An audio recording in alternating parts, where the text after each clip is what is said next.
Alright everybody, welcome back to another Dragon Ball Super deck profile video here with Chris from CCJ The Saiyan Elites. Bringing you guys one of my few tournament decks from last weekend. And this deck I ended up playing in a little bit of a bigger tournament. I think both tournaments went three or four rounds. So this one here, I ended up playing the Reboot Gohan leader, which was actually, for both of these decks that I played, this was the first time I've actually played this deck. I ended up going 2-2. I was undefeated. Ended up losing to the other guy who was undefeated, and then we went to we had like a four-way tie for second through fifth. So we had to play another game. I ended up losing that game 2-0 or 0-2. But I learned a lot from this leader. I realized how I need to play aggro decks, and this variation of the Gohan deck fits my playstyle fully. I just have to figure out a way to play this leader better. But like I said, it was the first time I've ever played the leader, so I give myself a little bit of a break just because I've never played it before. So make sure you guys like and subscribe. Let me know what you guys think of this deck profile. I'll leave a deck listing down below so you guys can check it out. There are some changes that I'll make in the future, but as of right now, this is what we got. So, if you guys don't know what this leader does, when this leader swings, you can take 1 to 2 life and restand, and you can swing again. And then this leader awakens at 3 life, and he is a untap 1, draw 2, which is really good. They had to give him something for not being able to draw on the front side efficiently. Now, on this side here, when this card swings, it draws 1, and then you have two activates. You have an activate battle where you can crit a life, and then this card gains 10k in triple strike. And the active main is you can restand this card, and then at the end of this turn you lose the game. So my problem was I was trying to end the game turn 3 every time, and the way that this deck is built, I need to get to turn 4, and then I can end the game almost every time. Every time that I went to game, every time I went to turn 4, I won, and then every time I tried to win a game on turn 3, I lost. So just a little bit of a learning experience that I kind of found out. So what's nice is when this card swings off of its active main, it does draw again. But you really have to find a way to destroy your opponent's hand size and make sure they don't have any negates. So this deck runs a lot of 1-drops. We like to find really good value off of just having some 1-drops in the deck. So the first 1-drop is the Infernal Emperor Frieza. This is a 1-drop that allows us to draw a card. Now, what's nice about this is, I mean, truthfully, if we go first, we still get to draw a card. That's kind of the goal of this card here, is that we can, let's say we go first and we can't attack. That's okay. We can just play this card, take a life, and now we're gonna have a little bit of a bigger hand size than our opponent. 3 Zerbato. This is the you take a life and he gains 10k in double strike, so basically the green version of Saiyan Kaba. Very good card. Certain matchups I wouldn't play it. I didn't want to give them cards, so I would use this kind of as a main charge, but it is there for pressure as well if I need to. 4 Krillin, calling for help. One of my favorite cards in the deck.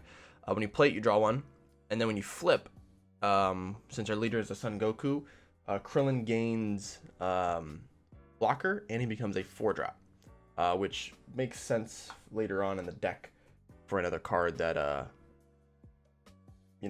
gives him some more value. We have 2 Tenacious Spirit Gohans. Another card that when we play it, we get to draw 1. I like having these cards in the deck just because this allows us to keep our hand size. And then we can activate main, give this card 15k in crit, so it becomes a 20k crit off of 2 green energy. Just becomes another small swing. If I don't feel like swinging with my leader, and I don't really want to tap it, I don't want to tap any more energy, I can just tap 2, give this card 20k in crit, and now they have to deal with it. And we run 2 Hasty Dispatch Dispos. This is to get back any of our green cards that basically any of our 1-drops that go to the drop area if we have no cards in the field, which we don't play a lot of until later on in the game.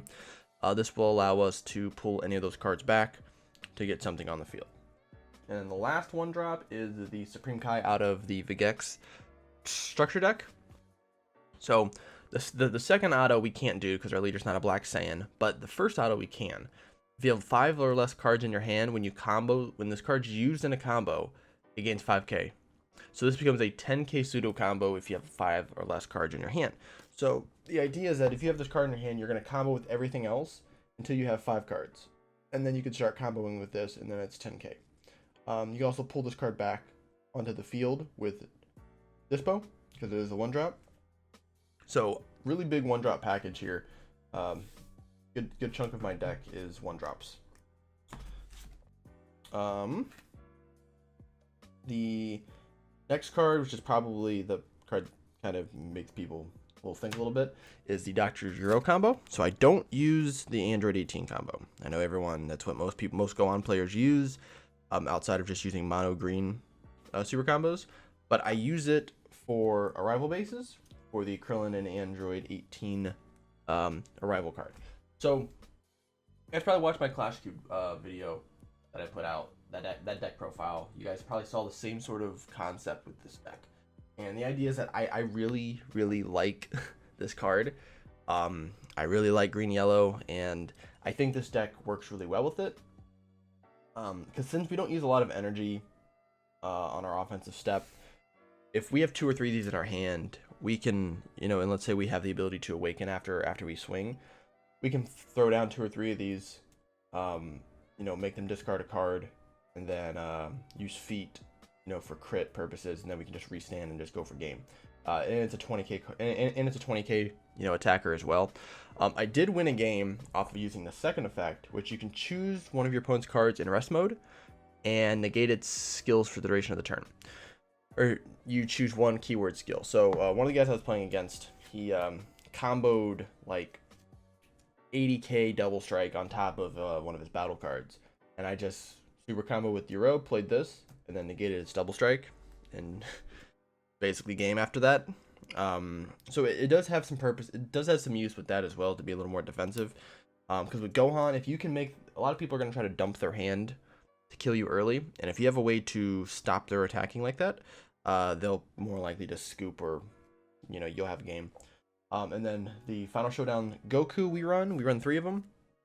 So this will trigger off of this, because this is a 4-drop Krillin, or will trigger off of Krillin calling for help whenever you awaken.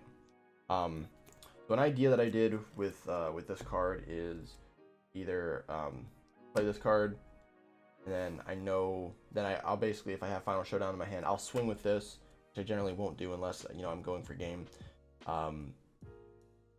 Try to make them bait this out by killing this, and then I can bring this card out free, KO anything, ignoring barrier, and now I have a 25k double strike on board.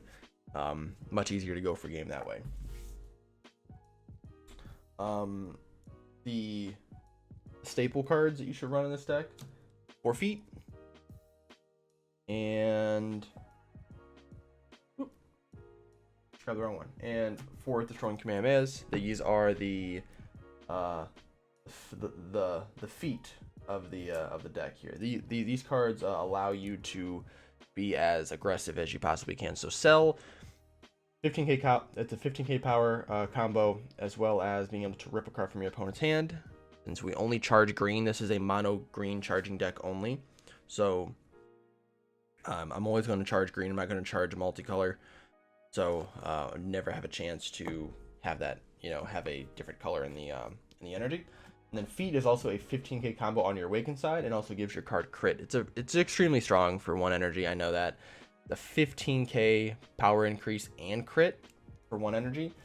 So off 2 energy, you're basically gaining 30k, ripping a card from your opponent's hand, and giving your leader crit. It ends up being very difficult to deal with. So we run a total of 8 of those. 2 Master Roshis. This card basically just ends up being combo fodder, and then once it's in the drop, we can use it to pull back a Feet or a Cell or destroying Kamehameha. 1 Son Goku, evening the odds. Just another card we can use from our hand. This, we can pitch it to the drop, and we can KO any battle card on the field, not ignoring barrier. But if they have any battle card without barrier, we can just kill it. Now, we can't have any battle cards on board when we do this, So that's kind of the downside there. One Dark Destruction, one Dark Temptation Toe. I would like to have more of this. I think if I had maybe one more, a few of my games would have went a little bit differently. But your opponent drops a card and you give your leader 5k for the turn. So ends up being really strong. Ends up just being an extra swing as well. Three Quitsukis. This card here really really combos well with the card with my game finisher that I have in this deck. But basically, it also allows you to kind of shuffle your hand up a little bit. So for 1 energy, you can take up to 2 cards in your hand, put them in the bottom of your deck, draw that many cards, and your opponent can't play battle cards with 20k power or less on your turn. So no Arrival Coolers, no Kakunsas, no Topos, no hits, no battle card negates, just anything. Can't play any of that stuff, or they have to warp 2 cards from their hand. It also just works as a combo as well. 2 Kakunsas, those are the only negates that we run in the deck. I like the Kakunsa cards, plus it gives us a 20k battle card that we can eventually just swing with. 2 of the Belmonts. We have a lot of 1-drops, and the idea is to kind of get all those 1-drops swinging, and then we can KO 3 of them to bring this card out, and we can KO any card not ignoring barrier. And it's a 20k blocker, so if we tap out, we at least have this card on the field that we can use for defensive purposes. And then the game finisher is Fu the Dark Banister. And we have 1 Champa Double Strike. So what I like to do with this card is I'll play it turn 4, turn 5. If we got that late in the game, I was generally winning. But I would play this card, and then I would just swing with all the other cards out on the field. Because once this card's on the field, your opponent cannot activate skills. So they can't activate leader ability, they can't activate sensu beans, they can't activate negates, they can't activate super combos unless they warp a card from their hand. So it's just ripping hand power from them as they're trying to combo away from different attacks. Works really well, and it has triple attack too, so I can swing 3 times with this, plus whatever other cards I have on the field, and it makes it really difficult to deal with, giving it double strike for an attack as well. It ends up being really hard to just deal with, just because you're micromanaging so many things. Ends up just being game. I think I got to play him out, I think two or three times, and every time I played him out, I ended up winning that game, just because they can't deal with this card. The only person I couldn't play this card out against, I ended up playing against a Broly player, who it was kind of difficult to deal with. I didn't really have anything sided in to play with against the Broly Surge deck, but if I would just play this, he could just warp a card from his hand and pop this, and then I lose all hand control effectiveness. So I may need to find a card to deal with that. Maybe 6-drop Fu. So the side deck ran 2 Black Mask Saiyans to deal with cards that were playing from the drop area, or anything else like that, because I know Veganks, Vegex or Veganks was going to be active for this tournament, so I wanted to play something to stop with any of the Universe 3 or any of just the being able to play cards from the drop area. 2 Piccolo Jr. Arena Wreckers for Invoker. I knew there were going to be some Invoker players going, so I wanted to be able to destroy that stupid Tournament of Power card. Urgent Aid Kami. It's another card that I can play it and draw 1.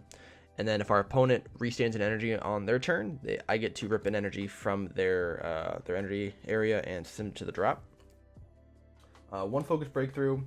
I know I don't run multicolor, so I can't use the second effect, but I could still pay 1 to bounce it.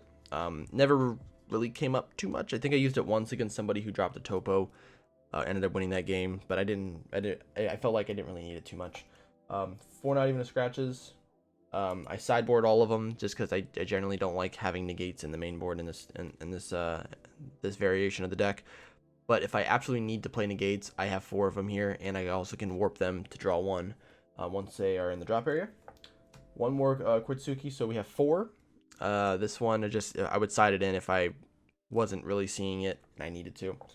And then 3 Crisis Crusher. This card came in clutch a lot. I was able to Had a guy playing the policeman, the university policeman. I would just play this, pop the 1-drop, and then force him to have to evolve into the 4-drop on the same turn as playing the 1-drop. So it's kind of added some pressure to him a little bit. But that is my Gohan deck. Like I said, it's a work in progress. Like I said, it was the first time I've ever played this leader. So I learned a lot. It was fun. I'm gonna end up playing this leader a lot in the future, just because I really, really like the aggressive play you can do with this. But let me know what you guys think of this deck idea. Like and subscribe. Hit that bell for all the notifications, and I will see you guys in the next video.